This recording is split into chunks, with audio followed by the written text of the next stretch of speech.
네, 오늘은 근시 교정 방법에 대해서 자세히 알아보도록 하죠. 우리가 이 근시 교정 방법으로는 주로 안경을 쓰는 것을 생각을 합니다만은 그 외에도 라식이라는 그런 수술 방법이 있지 않습니까? 정확하게 라식은 어떤 걸 말하는 겁니까? 네, 그 라식은 각막의 상부를 뚜껑처럼 이렇게 절편을 이렇게 만들어서 그 절편을 열고 그 밑으로 레이저를 이렇게 조사해서 각막을 절삭하는 그런 시력 교정 수술이 되겠습니다. 우리 몸은 표피 부분만 통증을 느낄 수가 있는데 그 표피 안쪽으로는 통증을 느끼지 못하는 그런 특징이 있습니다. 이에 라식은 눈의 표피에 해당한 조직을 젖혔다가 다시 레이저를 절삭을 하고 다시 덮어주기 때문에 수술 후의 통증이 거의 없고 시력 회복이 빠른 그런 장점이 있습니다. 하지만 절편을 만드는 과정에서 미세신경들의 손상이 있으면서 안구 건조증이 악화되는 단점이 동시에 있습니다. 네, 그 라식에 대한 설명을 들어봤습니다만은 우리가 알고 있는 이 라식 외에도 또 라섹이라고 있다고 들었습니다. 이건 어떤 차이가 있는 겁니까? 네, 그 라섹은 그 각막 절편을 만들지 않고 각막 상피를 바로 제거하여서 레이저를 각막을 절삭하는 그런 시력 교정 수술이 되겠습니다. 따라서 수술 후에 각막 상피가 다시 덮이는 재생 과정이 추가로 필요합니다. 각막의 표피를 제거하기 때문에 수술 후에 통증이 있고 상피가 재생되는 회복 기간을 지나야 최종적으로 목표 시력에 도달할 수가 있습니다. 하지만 라식보다는 안구 건조증의 정도가 확실히 적은 장점이 있습니다. 때문에 요즘에는 점차 라섹을 선호하는 의사들이 늘고 있습니다.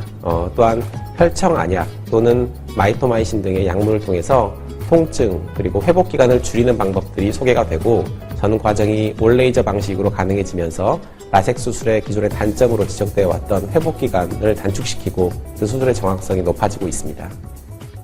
그리고 저희들이 듣기에 이 각막이 너무 얇을 경우에는 라식 같은 수술을 할 수가 없다. 그렇게 들은 것 같은데 이 말이 사실인지요? 네, 일반적으로 각막의 두께는 평균 530 마이크로미터 정도이고 수술 후에도 잔여 각막 두께가 대체로 400 마이크로미터 이상은 반드시 되어야 합니다. 그것은 각막이 너무 얇아지게 되면 내부 안구의 압력에 의해서 각막이 앞으로 돌출되는 그런 위험이 있기 때문입니다. 그리고 우리 몸에 상처가 나게 되면 과다한 반응을 보이는 켈로이드와 같은 체질이 눈에도 있는 사람들이 드물게 있는데요. 이를 아벨리노 각막이다라고 부릅니다. 이는 1300명당 1명 정도로 굉장히 드물지만 만에 하나 모르고 수술을 하시는 경우에는 각막에 혼탁을 유발하면서 시력이 떨어질 수가 있기 때문에 수술 전에 반드시 이에 대한 유전자 검사를 하는 것을 원칙으로 합니다. 라식 수술을 받고 난 분들 가운데 밤에 이 빛번짐 현상이 상당히 심하다. 그런 얘기를 하는 걸 많이 들었습니다. 이건 왜 그런 겁니까? 네, 그것은 과거에 각막을 깎는 면적이 넓지 않았기 때문입니다. 좁은 면적의 각막을 깎았을 때 주변부로는 깎지 않은 각막을 통해서 들어오는 빛이 중심부로 들어오는 빛과 같이 들어오게 됩니다. 낮에는 동공이 작아서 주변부에서 들어오는 빛이 보이질 않지만 야간에 운전을 하신다든가 할 때는 동공이 그만큼 더 커지기 때문에 번져 보이거나 달무리가 지는 증상이 주변부에 들어오는 빛에 의해서 보일 수가 있었습니다. 최근에는 같은 양의 근시를 교정하더라도 6mm 이상 넓은 범위를 교정할 수 있는 장비들이 개발이 되어 있기 때문에 위와 같은 부작용은 많이 줄어든 상태다라고 볼 수가 있습니다. 네, 근시 교정에서 이 부분이 가장 궁금하지 않을까 그런 생각이 드는데요. 이 안경을 착용할 수 없는 분들인 경우 렌즈를 낀다거나 아니면 수술을 하게 되는데 이 렌즈 끼는 것하고 수술하고 어떤 장단점이 있는지 비교해서 설명을 좀 부탁드리겠습니다. 네, 미용적인 목적으로 렌즈를 너무 오랫동안 끼고 지내는 경우에는 이로 인한 여러 가지 합병증이 발생할 수가 있습니다. 우리 몸은 산소를 공급하려면 폐로 산소를 흡입해서 혈관을 통해서 전달하게 되어 있는데 각막은 혈관이 없는 조직입니다. 따라서 대기 중에 있는 산소를 바로 흡수해서 공급을 받는 방식입니다.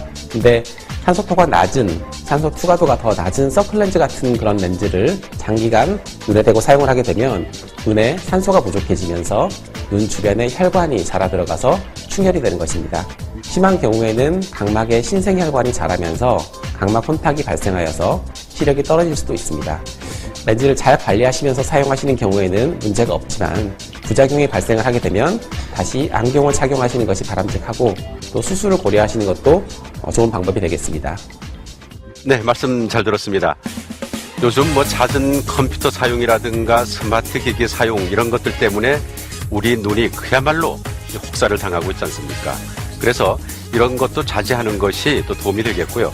또 우리 눈 건강을 위해서는 이렇게 야외 활동을 하면서 이렇게 시야를 멀리 확보하는 그런 것이 눈 건강에 상당히 도움이 된다고 합니다. 물론 요즘 날씨가 춥기 때문에 밖에 나가는 것이 어렵긴 합니다만은 그래도 우리 눈을 생각한다면 이렇게 야외 활동하면서 먼 산도 한번 바라보고 하는 것이 도움이 되겠습니다.